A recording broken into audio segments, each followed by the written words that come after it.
Hello and welcome to another exciting episode of Can It Take a K26, the show where I take a variety of blasters and see if they can be upgraded with a K26 spring, and if not, what can they be upgraded with? Today we're going to be looking at a pair of blasters that were sent to me by a viewer, Chris Chapman. The first one is the Dart Zone Quick Fire 8, I believe it is called. It's neat. It does have a removable barrel segment. It's an 8-shot revolver and fairly slim profile for that. Not as slim as an 8-shot hammer shot, but still pretty slim.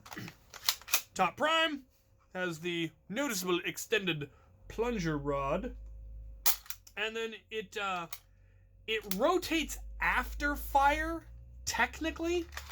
So it releases, and then the full trigger pull rotates the cylinder. So it's kind of like a strong arm in that sense, and that the rotation is after, but it's part of the trigger pull as opposed to being part of the whole return mechanism, which is interesting. But we want to see if this thing can take a K26. It does appear to have been modified in some way, probably removing dart holders would be my guess, but I'm not entirely sure. Well, let's get it open, see what we can do to it.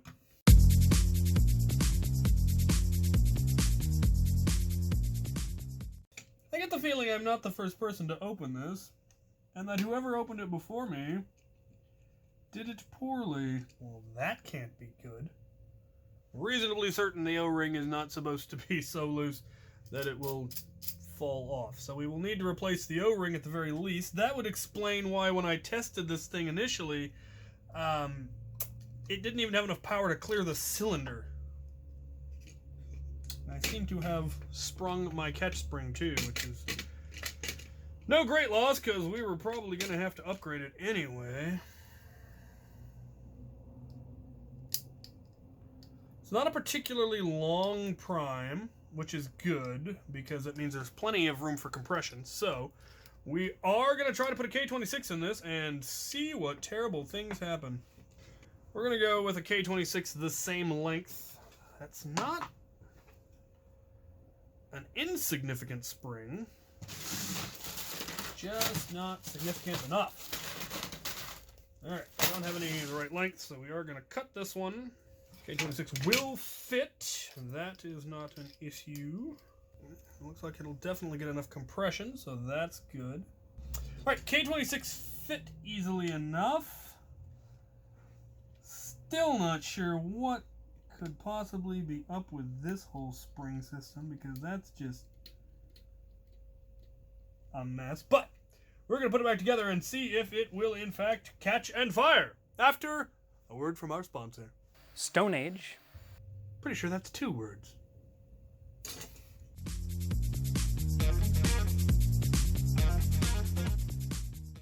All right. It catches. Let's go get some numbers. Alright, well that is a yes, and it will now hit anywhere between 85 and 95, depending on what ammo you put through it. So, yeah, that's pretty neat. Not the most comfortable of grips of all the blasters. It's a little bit square and uncomfortable towards the bottom, but for an 8-shot revolver, that's not bad. On to the next contestant, after these messages. All of the K26 used on this series was donated by Out of Darts. Check out his new website at outofdarts.com for all your Nerf modding needs. Our next contestant is the Quickfire 12, also known as the Insurgent, apparently. It is also a top prime, though it doesn't have the priming rod coming out the back, which doesn't speak well of this. But it has a rotating cylinder, so a pair of cylinders that rotate into place. There is no mechanism to cause it to rotate. It's entirely manual, but it works fairly smoothly, which is neat. Unlike the previous one, this one indexes the cylinder on prime, which I much prefer as that makes it much more reliable and less issues with the seal. You can actually see the seal get broken as you prime it, and then when it goes back forward, the seal is in place. But the fact that we don't have an external priming rod suggests that it may not be possible to get a K26 in there, but we're going to find out.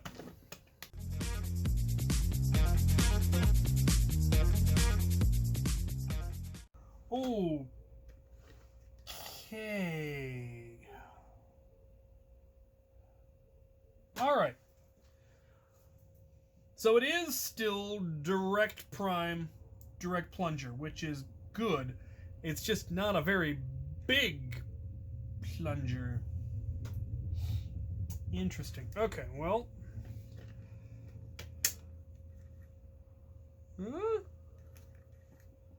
Still about the same size, actually. The spring is. Yeah. Same spring. A little bit longer, even. Make sure the... Yep. Plunger head and the O-ring are okay in this one. They're not pinched like they were in the last one. Dubious of that catch mechanism. I might go ahead and double up that catch spring while I'm in here, or at least increase the catch spring. Looks like we are ready to go to a new coil of K26. Good thing I've got so much of it.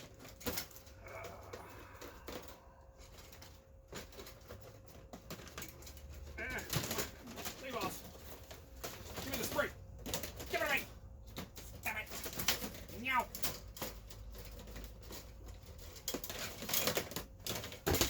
No, stop it. No problems there.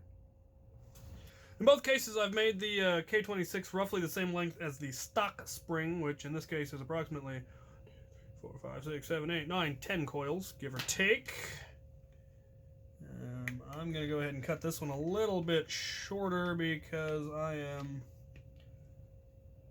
Yeah, we're going to go ahead and take a coil off. And definitely going to reinforce that catch spring. I'm just going to double it up. There we go. Nice heavy catch. Let's chuck it back together. Alright, K26 is in, and I was able to double up the catch spring, so that shouldn't be a problem. Let's get this thing back together and check it after a word from our sponsor. Dinosaur. Well, alright then.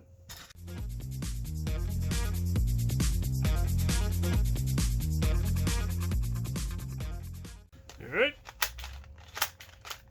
Oh, we're not catching.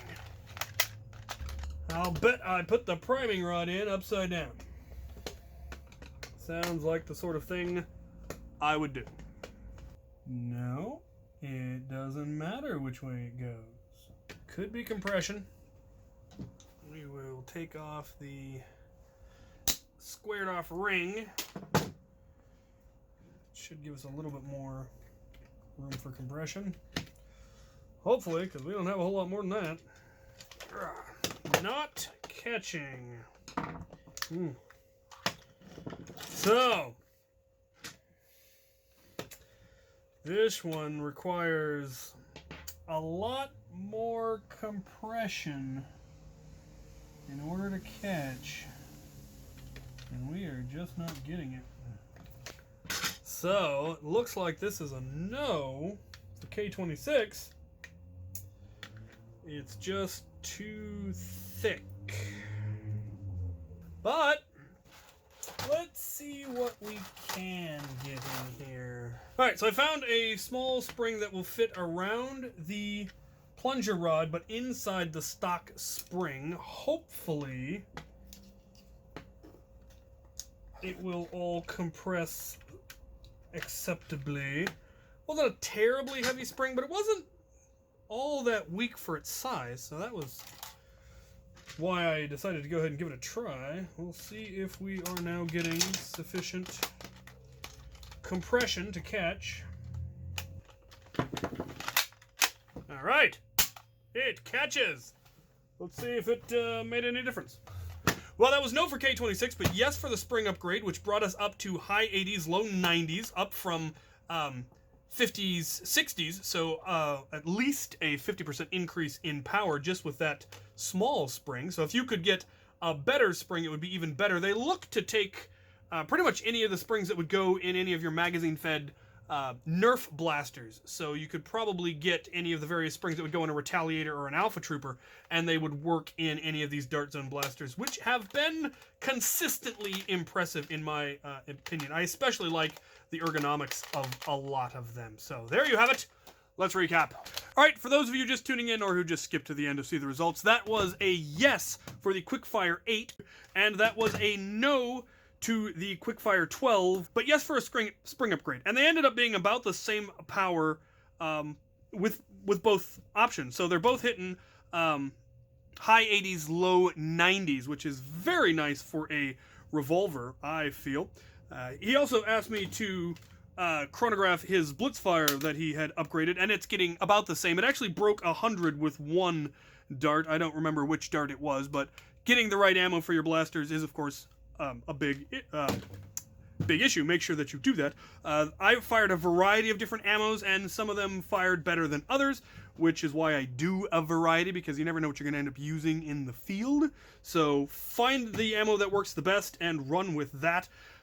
These will take, I believe, any of the standard magazine-fed Nerf blasters springs. So if you get heavy aftermarket springs for those, they should fit in these, which would probably work better than K26, or hoping you happen to have a random spring that will fit inside the stock springs. So definitely very much like the Dart Zone stuff. The plastic is a really good quality. Some of the ergonomics are fantastic. Not a fan of this one because of that square handle, but it looks like it's actually meant to potentially have a stock. These two, I love the handles on these ones. They're very nice. So yeah, there you have it. I like it. There you have some Dart Zone stuff. Remember, the survey for the next blaster that will be featured in K26 and Beyond will be in the description. Take a look at that. I believe the one that is winning I don't currently have. I ordered one, but it hasn't arrived yet, so I may have to go with the runner-up and then do the one that you actually really wanted when it finally gets here. We'll see what happens there. But if you have any questions, comments, concerns, suggestions, go ahead and put them in the comment section below. And thank you guys for watching.